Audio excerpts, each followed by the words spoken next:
Yeah, right. Welcome back to a brand new video of the Target Individual Program, Target Individual Experience.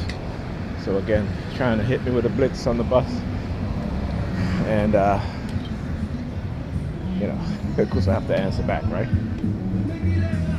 And like I said, it's gonna be an everyday thing, but I'm willing, ready.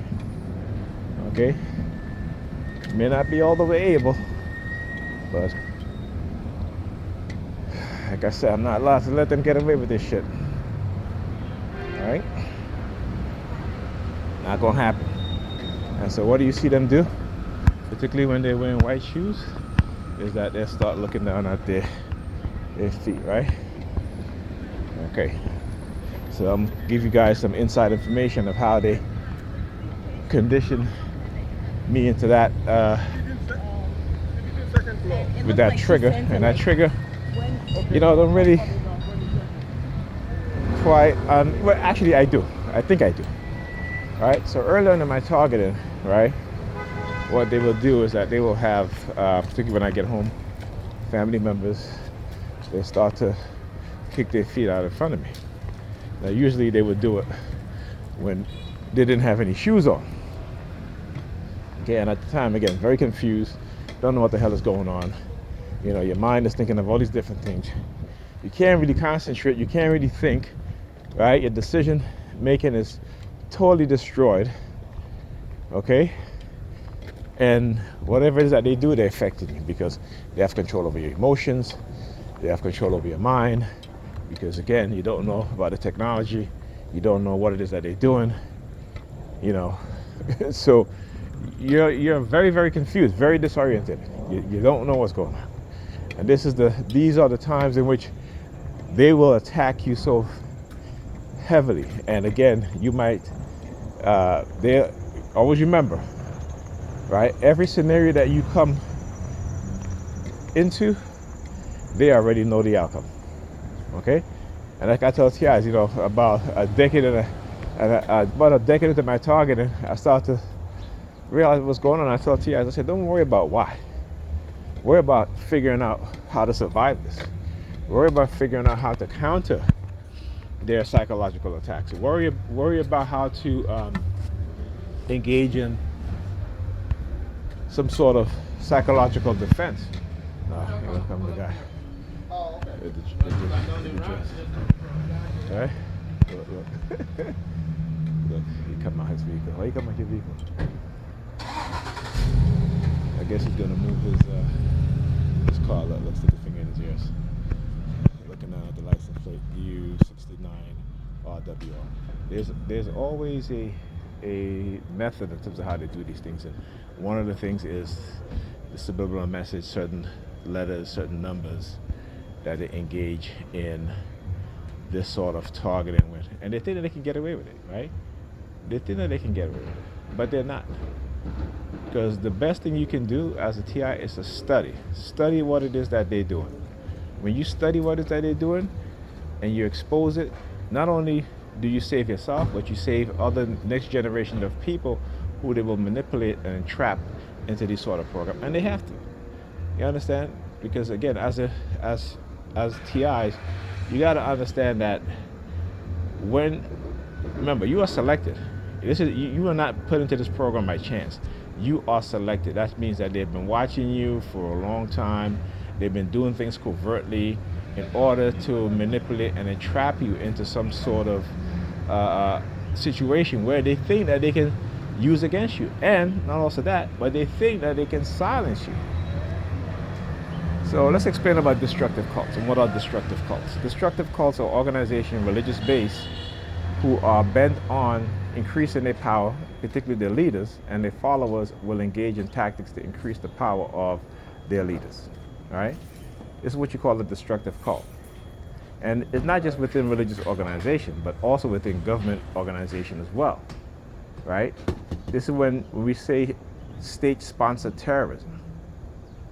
Right? State-sponsored terrorism, because those within the state who are in positions of power use their power and authority to recruit people, right, to engage in terroristic acts against other groups of people or other people. Okay, so uh, so for example, when they send these subliminal message, again, they have to recruit people. So how do they recruit people? It is through the villainization of that target. Okay, I give you an example, right? The journalist Khashoggi, forgot his last name, right? But here is this journalist, Middle Eastern journalist, worked for, I think, the Associated Press, right? And I think it's in Saudi Arabia. And what did the Saudi prince do? The Saudi government do? Right? They first of all, they villainize Khashoggi in the media, right? Entrap him, invite him to a restaurant where they murdered him. Okay? Where they murdered him. And the only how they were able to achieve that is because of the villainization process. Because those within the state, those within the leadership, right, engage in, looking down on his shoes, engage in a process in which they want to silence, right? Let me switch this around. Engage in which they want to silence.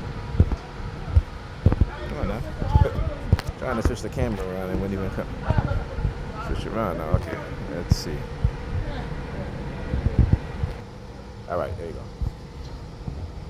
So the villainization process is one that they use to recruit people into engaging in criminalistic behavior and criminalistic act. And those within the population, they feel justified, because again, it's a false sense of power, right? You got to remember, psychology is one of the greatest invention, or psychological manipulation, one of the greatest invention created by white people, right? And how do we know this?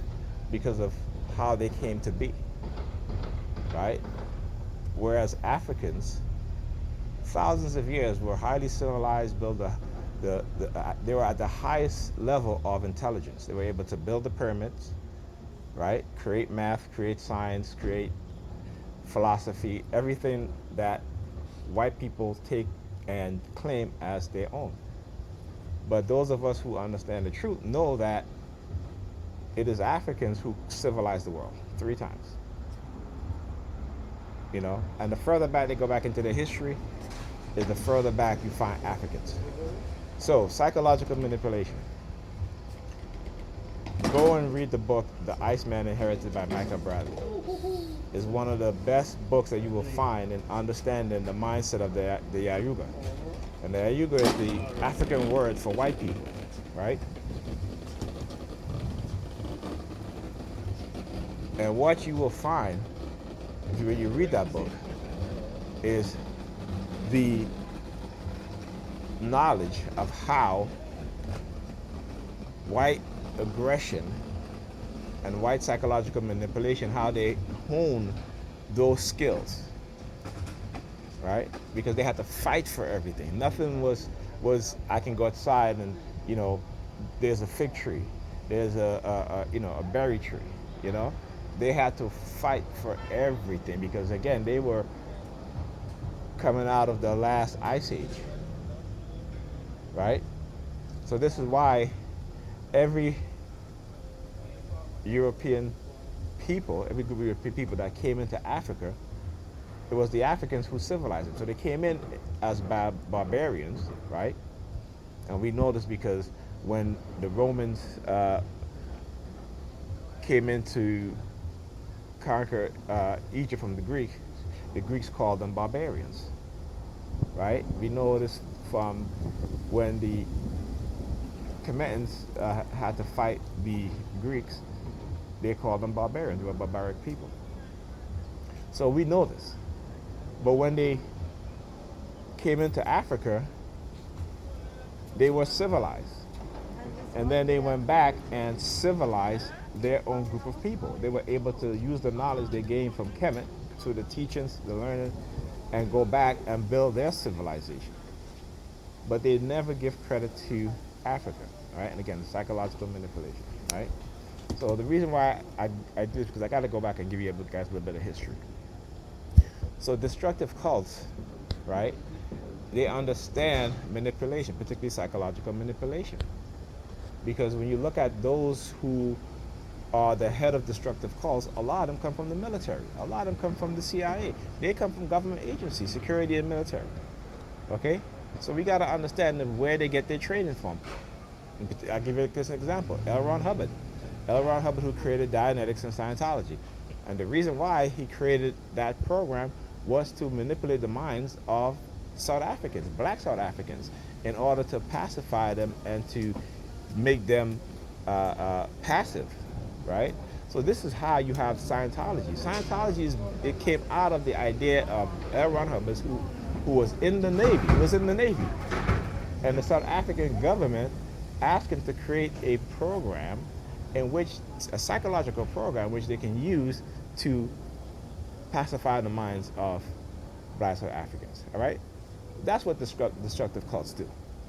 Create psychological program to destroy the minds of the victims, to either to profit off of them and to recruit them, to extort money, and to entrap them so that they can do their bidding for them.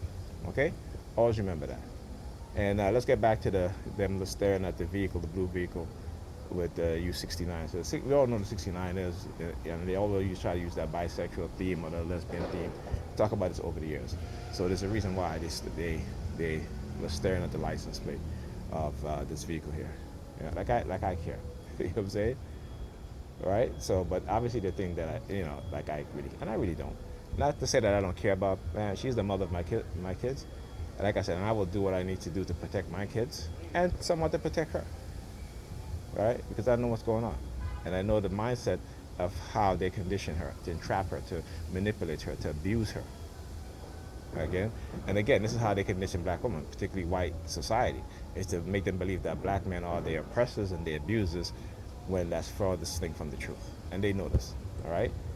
But because they keep us ignorant, we tend to believe these things instead of looking at the reality. All right? So I'll talk to you guys in the next video.